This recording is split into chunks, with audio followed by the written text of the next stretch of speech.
who we are.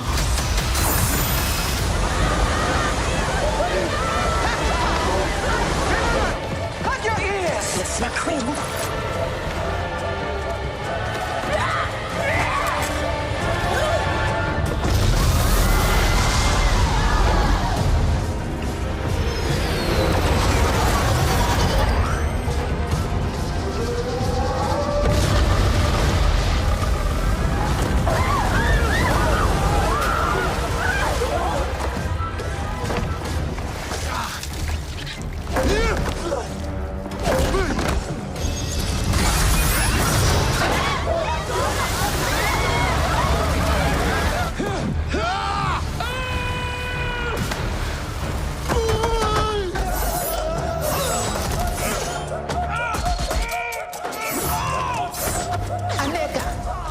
Where is your spear? Shuri gave me this to try.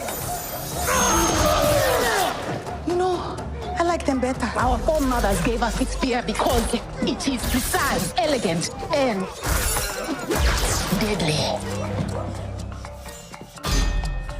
It will not change under my watch.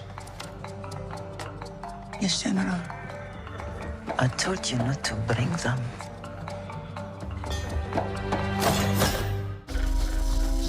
Stop! Right there! Who are you? And how did you get in here? This place is amazing. The air is pristine. And the water. My mother told stories about a place like this. A protected land with people that never have to leave, that never have to change who they were. What reason do you have to reveal your secret to the world? I am not a woman who enjoys repeating herself. Who are you? I have many names. My people call me Ahkukungkan. But my enemies call me Namor. Get out of my dorm. Get out. Hey, I'm warning you, do not take another step toward me. See how they teach the children to treat their guests. Who brought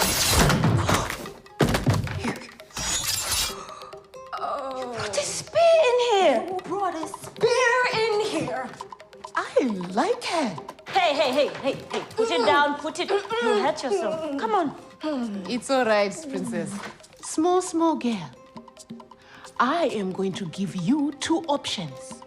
You can come to Wakanda, conscious or unconscious. You need to be conscious of the way that you look. Walking around here with that ash on your head. Oh, it's funny. No, it's not. I told You you. look good.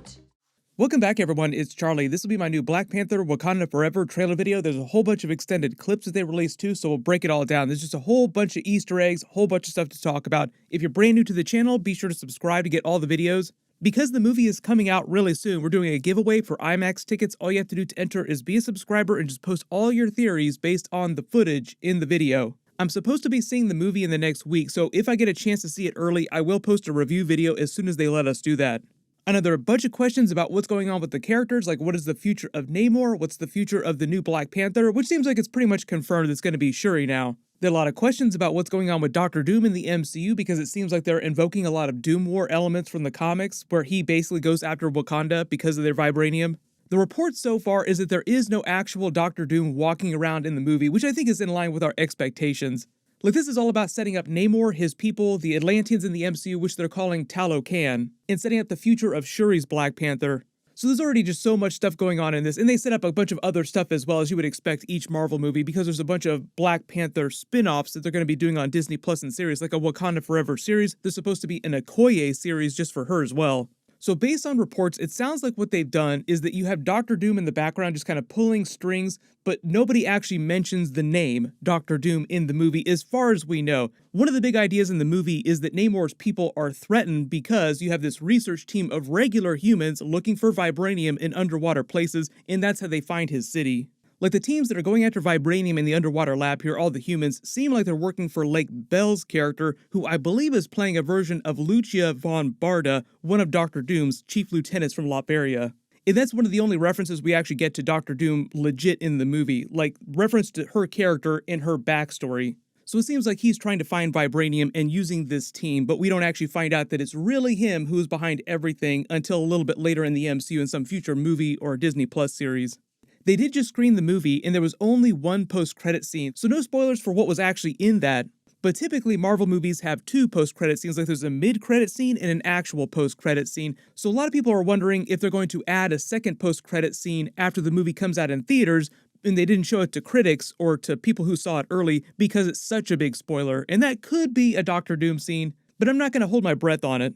They did the same thing when the very first Avengers movie came out. Like, they waited till, like, literally the last possible second when the movie came out in theaters to add that shawarma scene where they're all eating shawarma together. Reportedly, there'll be more stuff going on with Doctor Doom, more Easter eggs for him in the background when we get to the Ironheart series, because obviously Black Panther Wakanda Forever also setting up the Ironheart series. Mostly because the storyline in Ironheart is going to be all about magic versus technology, and that's core Doctor Doom territory. Like, he's a man of science and a man of magic. I know there's all kinds of questions too, because it seems like Sacha Baron Cohen is going to be playing a version of Mephisto during that series. So what they might do long term, like early theory, it'd be really cool if they did it, if they set up a Triumph and Torment arc for Doctor Doom in the MCU. If you don't know that story, that's the storyline where Doctor Strange and Doctor Doom team up to fight Mephisto in Hell to try and rescue Doctor Doom's mother. They saw the Mephisto memes, they're like, okay, you want a version of Mephisto? We'll give you a version of Mephisto. You just have to picture MCU Doctor Doom punching Sacha Baron Cohen in the face as Mephisto. You will never get this, you will never get this, la la la la la, here behind this cage, crazy, everybody laughs. But talking about the new footage here, I know there's a question about these two Black Panther helmets. These are actually the previous helmets worn by T'Challa's Black Panther in what seems like one of his tombs or a monument to him. The one on the left was T'Challa's original Black Panther suit that he wore in Captain America Civil War, and the second one on the right is the one that Shuri gave him during the Black Panther movie that he wore all the way through Avengers Endgame. You get a whole bunch more footage of the characters, more footage of Riri Williams Ironheart in her Mark I, and then her with Shuri building her Mark II. Obviously the Mark I looks much more like it's inspired by Iron Man's armor suits. Like, she dumpster dives it together, it looks all cobbled together, the arc reactor is the same shape as Iron Man's arc reactors, but then when they're making the Mark II, like the vibranium Ironheart suit, her arc reactor actually starts looking more like the actual heart, where she gets her name from, Ironheart. They have a couple clips of her testing out her arc reactor technology, which is meant to be a mirror for Iron Man testing out his arc reactor technology and just kind of derping all over the place, just hurting himself, trying to figure out the problems. It looks similar to Iron Man's arc reactors, but just a little bit different. Like, you get the idea. Like, they want it to be inspired by Iron Man, but it's not just meant to be a straight-up copy of Iron Man's technology. We get a much longer scene of Shuri in her new Black Panther suit, showing us what it looks like in an extended fight scene. Like, it almost seems like she's defying the laws of physics just because of the extra abilities that her suit has. And like you would expect, every time they upgrade an armor suit, it gets even more powers. I think a good comparison to make would be in the difference between Iron Man's armors later on through Avengers Infinity War and Avengers Endgame.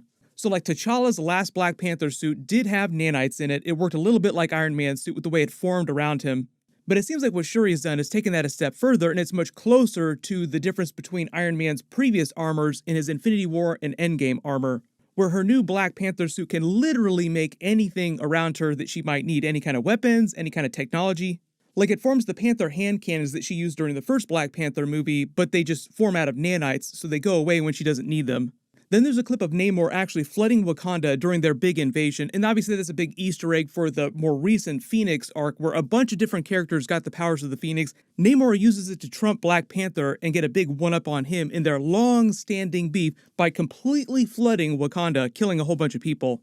The difference in this clip is that it seems like they used a lot of the rivers and the inlets, because there's that other clip where Namor meets Shuri and Ramonda for the first time, and they're like, how did you get in here? Where did you come from? Who are you? It seems like they're either hanging out on the riverfront or near a bay, and he just got in using the river. He got in underwater under the shield at a weak point, and because he's covered in vibranium. It sounds like this clip is happening earlier in the movie, and he's approaching them because of what's happened with this research team coming upon his city. Like, all these invaders are coming for us now, and it has something to do with what you did, revealing Wakanda to the world. Why did you do that? He also kind of explains his people's backstory during this too when he's talking to them. Wait a minute, you never had to hide or change who you were? I think part of the idea is that they'll have some sort of flashback or something during the movie to reference what actually happened to his people and why genetically they mutated, talking about mutants, going underwater. Because getting to the X-Men, the mutants of it all, Namor is going to be a mutant in the MCU. That's why he has the wings on his feet. That's why he can fly. And if it wasn't clear, all of his people's weapons, all the metal jewelry on him, all the metal pieces are all made of vibranium that just fell underwater. Like, the whole idea in the comics is that vibranium exists other places on the planet, not just in Wakanda. It's just that the biggest concentration of it is in Wakanda. They have another scene of Okoye and Shuri coming to rescue Riri Williams and her just being freaked out, and then Okoye making fun of Riri Williams. You can be conscious or unconscious. That's a bit of a reference to the Black Widow versus Dora Milaje scene in Captain America Civil War, like the same energy, where they have their own little ultimatum. You will move or be moved. You have another scene of Okoye getting pissed at Anika when the Dora Milaje are fighting off those invaders in the vibranium lab. Anika is from the comic. She's being played by Michaela Cole. She's also part of the Midnight Angels, which is like the special fighting force inside the Dora Milaje, like even more hardcore group within their group, for trying out her energy daggers in their fight instead of using the vibranium spears, which Okoye yells about being their traditional weapons. And because she's in charge of the Dora Milaje, they're not going to be changing their traditions anytime soon under her watch. I think that's meant to flow with the whole storyline about the selection of who the next Black Panther winds up being, because it's not immediately decided that it is going to be Shuri. Like, that isn't the first thing that everybody goes to. There's a big question about who has the right to be the next Black Panther. And I think that becomes a larger discussion about what the traditions of the Black Panther character itself within Wakanda are. Like, how do we choose the next Black Panther? What is the role of the next Black Panther? You also have to remember that Shuri is about the same age as Peter Parker in the MCU, so even though she seems a little bit older, she's actually still pretty young. If you spotted any other big Easter eggs in the trailer footage or the clips that I didn't talk about in the video or my previous Black Panther videos, just write them below in the comments. And like I said, if I do get a chance to see the movie early in the next week before it comes out, I will do a review early. Everyone click here for my full Ant-Man and the Wasp Quantumania trailer video and Kang Easter eggs, and click here for my House of the Dragon alternate ending and deleted scenes video. Thank you so much for watching, everyone stay safe, and I'll see you guys in the next one.